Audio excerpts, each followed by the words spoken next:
मेरे हनुमान जी अशोक वाटिका में जब गए, फल खाने लगे तो रखवारे दौड़े।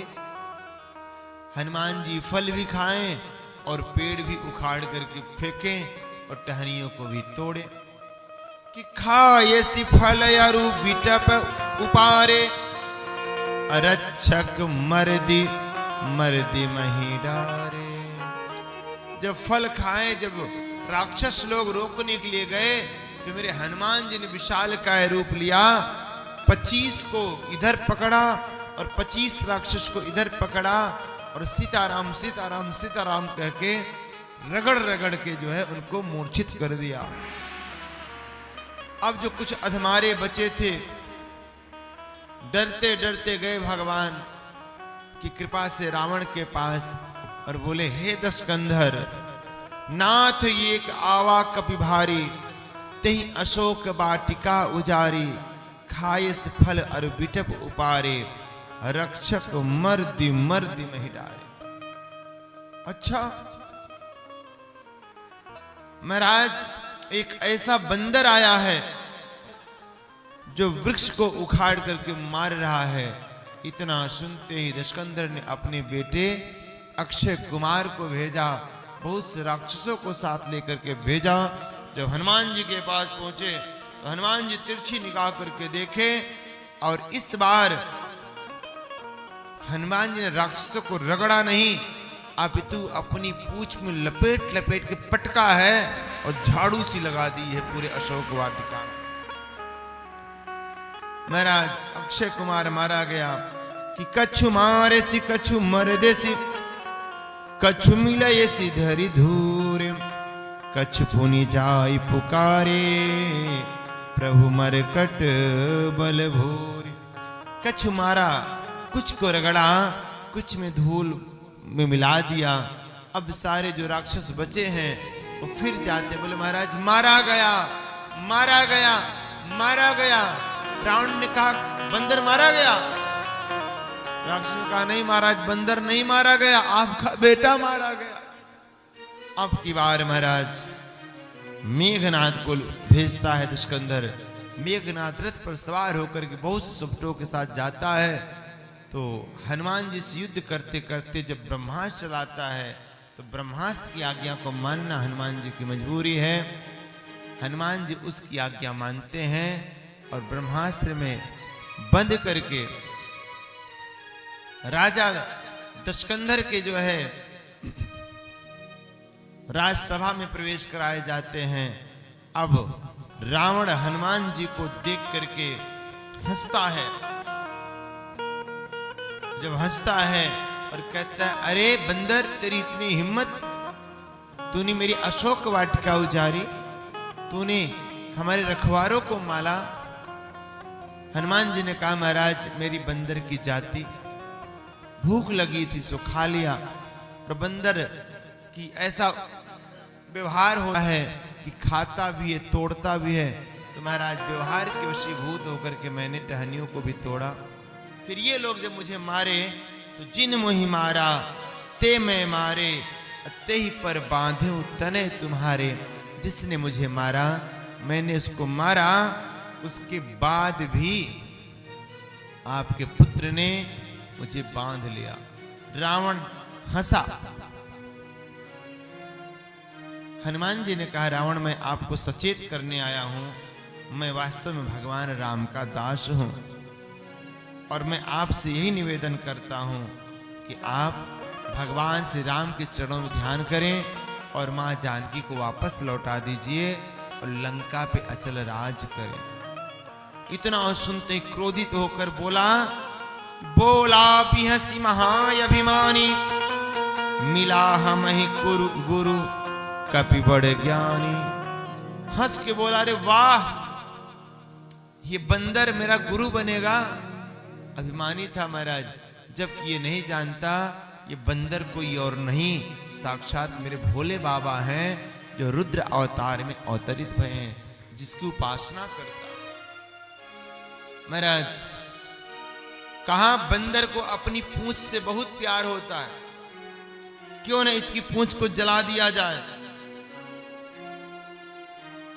हनुमान जी ने विचार किया कि वाह वाह मेरे ठाकुर तेरी गजब लीला। हाँ? मैं अभी विचार कर रहा था कि घी तेल कहाँ मिलेगा जो मेरे पूंछ में आग लगाई जाएगी, और ये देखो भगवान ने सारा इंतजाम पहले से कर रखा। हालांकि रावण मारना चाहता था, लेकिन विभीषण जी ने कहा कि देखो किसी दूत को मारना उचित नहीं है, अतः उसकी जो बंदर होता है उसको अपनी पूंछ से बड़ा प्यार होता है, उसकी पूंछ को जला दिया जाए तो उसका तो समाप्त हो जाए।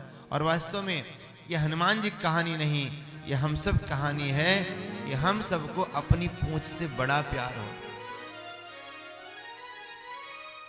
उन्होंने तो मुझको पूछा ही नहीं, अपने आप भोजन कर लिए। कहीं आप जाते हो कभी कभी क्या होता है, उन्होंने तो मुझे पूछा ही नहीं। हर आदमी को अपनी पूंछ से प्यार होता है, और प्यारे भगवान के भक्त की जितनी पूंछ दबाई जाती है, जितनी उसकी आलोचना की जाती है, उतनी समाज में उसकी पूंछ और बढ़ती चली जाती है। महाराज हनुमान जी की पूंछ बढ़ने लगी, सारे नगर से घी आ गया, कपड़ा आ गया, लेकिन फिर भी कम पड़ता चला गया। सबके घर से कपड़ा तेल आया, लेकिन विभीषण जी के घर से नहीं आया। महाराज जब आग लगाई गई है ना, तो मेरे हनुमान जी अट्टहास करके गर्जना किए हैं, जय श्री राम का जो है सिंहनाद किए हैं, और अटारियों पर चढ़ करके कूद फांद करके सारे लंका को जलाया।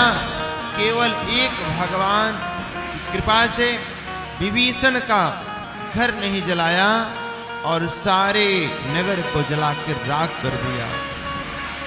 कि जारा नगर निमिख एक माही, एक विभीषण कर गृह नाही। जिसके जिसके यहाँ से तेल और कपड़ा आया था, हनुमान जी ने सबके यहाँ उसका वापसी किया है, सबके यहाँ पहुंचे हैं। केवल विभीषण के यहाँ से तेल नहीं आया था, कपड़ा नहीं आया था, हनुमान जी ने केवल विभीषण का घर बचाया।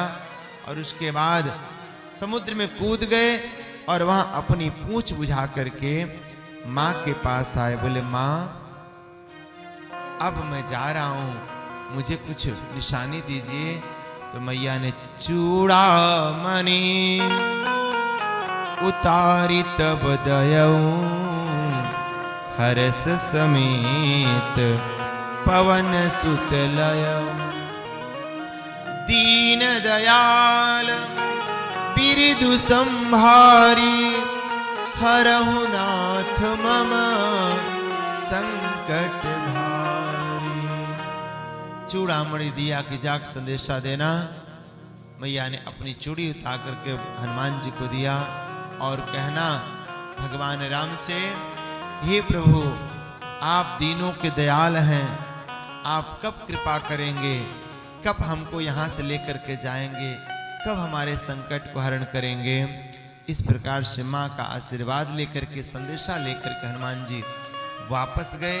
जब हनुमान जी जामवंत अंगद सबको साथ लेकर के भगवान राम के पास पहुंचे, तो चेहरा प्रसन्न है, खिला हुआ है, जाके चरणों में गिर गए कि प्रभु की कृपा भयहु सब काजू, जन्म हमार सुफल भाया।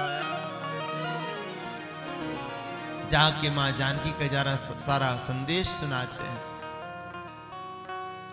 सुग्रीव के पास उलाहना मिलता है कि हनुमान जी ने पूरी लंका जला दी। मर्यादा पुरुषोत्तम भगवान राम ने कहा कि हनुमान जी तुमने लंका जलाई, तुमने जलाई? हनुमान जी ने कहा नहीं नहीं प्रभु मैंने लंका नहीं जलाई। बोले तो किसने लंका जलाई? तो कहा लंका को जलाया आपके प्रताप ने, लंका को जलाया रावण के पाप ने, लंका को जलाया जानकी के श्राप ने, लंका को जलाया हमारे बाप ने। कौन बाप?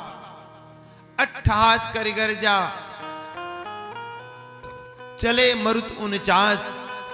हनुमान जी किसके पुत्र हैं? पवन पुत्र हैं। पवन देवता के पुत्र हैं। अतः हनुमान जी जब आग लगी है उनके पूंछ में, जब इधर उधर भागे हैं तो अपने आप 49 हवाएं चलने लगी और उलट पलट लंका सब जारी जला दिया। बोले महाराज हमने लंका नहीं जलाया, लंका तो जलाया रावण के पाप ने, लंका को जलाया मेरे बाप ने।